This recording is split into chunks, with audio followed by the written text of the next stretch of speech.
Well, welcome to the third of the three videos that we're putting together on the changes to the consumer lending regime. I'm joined by Julie Keir from the Financial Services Department, who's leading the project on this one. And now we're going to talk a little bit about private lenders. Now, we've covered the areas of why we're bringing the regime in, and we've covered consumers and businesses. But I thought it was worth just speaking about the private lenders, because they're a slightly different kettle of fish, aren't they? Yeah, there are. They are a slightly different kettle of fish to perhaps other sort of areas that may be covered by the consumer credit regime, as in you need to try and work out first whether or not you're caught by the proposed regulation that could be coming your way. That was the easy question I was going to ask you. Yeah. What is a private lender? So this would be somebody who is lending direct to consumers. So we are less concerned about those that are putting their money into a company who then does the lending direct to the consumer, provided that company is registered under the proposed regime and is operating in accordance with the licensing requirements and conduct requirements that we would be expecting. So if you're putting the capital in, for example, then you wouldn't be caught if you're not having any direct relationship with the consumer. However, those that are entering into agreements directly with the consumer, which may be happening, you may be a third party to the agreement, for example, then there is a possibility that you could be captured by the proposed regime. OK, so if I'm lending you money, and that's as far as my engagement goes, and you're then, well, I'm providing the funds for you, and you're going out on your own and dealing with a consumer or lending to somebody directly, you'd be caught, but I would not. Correct, yeah. If you were if the lending agreement was with the third party, not with you putting the capital in, but if there's somebody acting as a broker between you and you're still entering into that contract, then that might be a different scenario. Okay. So, yeah.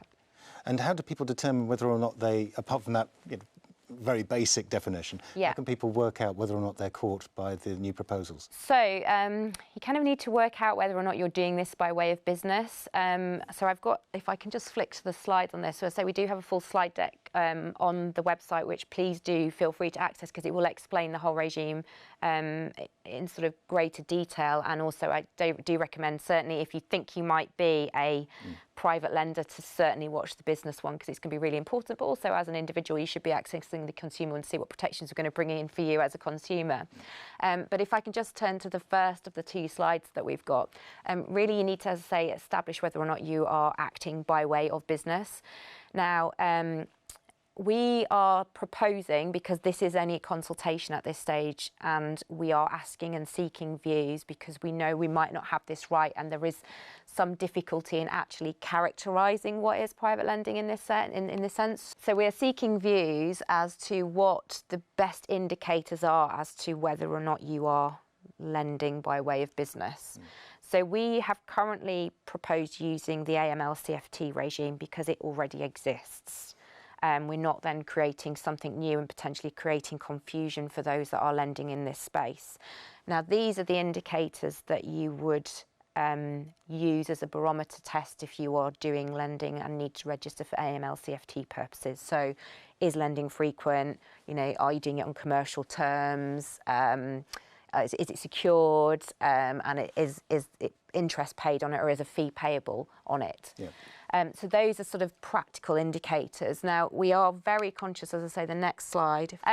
We are very aware that this is not a black and white test. And as I want to really reiterate, this is just consultation at this stage.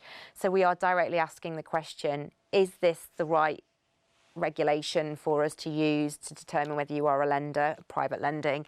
Are there any other characteristics that we need to take account of? So an example of that is we know that the AML-CFT regime, if we're using that as our barometer test, whether or not you're doing any private lending, we know that only goes so far. For example, if you're entering into a financial leasing agreement or arrangement to sell somebody a fridge or a washing machine, then that wouldn't be captured necessarily for AML-CFT purposes, but obviously we would want the conduct regime for a lender to still apply to that. So we know that there, as I say, there are divergences. So what what else can we use as a barometer test, and we really do want particularly those that are in the private lending community to engage with us and help shape this in the way that's appropriate for them and for what we're ultimately trying to achieve here. Yes, because ideally you want a definition that's clear, so people understand what they're doing, because that's one of the motivations, as I understand it, behind this move to bring in legislation, so that people have got a greater clarity as to who they are, what they're doing, and what the consequences are if, heaven forbid, things do go wrong. Exactly that, Richard, yeah. And what's the timeline for this? I know we're in the early stages of the consultation at the moment. Yeah. Where do we go from here? So the consultation is open until the 15th of September. We are hoping to lodge the primary law for debate within the states in December. And we are looking ultimately for the regime to be turned on and fully effective as of November, December next year. There are a few stages to go before then. There will be several more consultations to come, led by the JFSC, which will be giving much more greater detail around the regulations that will come in, so the vulnerability checks, the affordability checks, unfair terms that we're proposing, that sort of thing. So there are several more phases to go, but we'd very much welcome feedback on this initial phase. And constant engagement throughout the process, really, because it really is the opportunity for you to have your say. And we do want to get, we don't want to cause friction. We want to try and get this right. And just in case people have come to this video and not checked out the other two, which you should, absolutely, how do people provide this feedback? Definitely, Richard. So there are multiple ways you can provide your feedback. I suggest the best way of doing so is to head to the consultation page on the government website. There are a few different formats there, so whether you're looking at it from a consumer's perspective or a business perspective, there can be short surveys, or you can access the full consultation, and there are a series of 38 different questions there.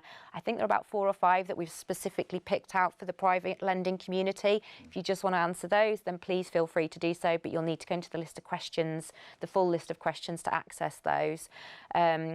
And then you can either email them to the economy@gov.je email address, or send them by post to me at the Department for Economy. Yeah, and I think it's worth stressing that before doing that, it's worth looking at the slides that go along with these 3 videos, because they go into not exhaustive depth, but there's about, I think, 15 of them. It's not exhaustive depth, but it just will give you a little bit more insight as to what is proposed at the moment, and will hopefully inform your responses to any questionnaire. All feedback gratefully received. Definitely. Thank you very much, Richard. Oh, and thank you. Yeah.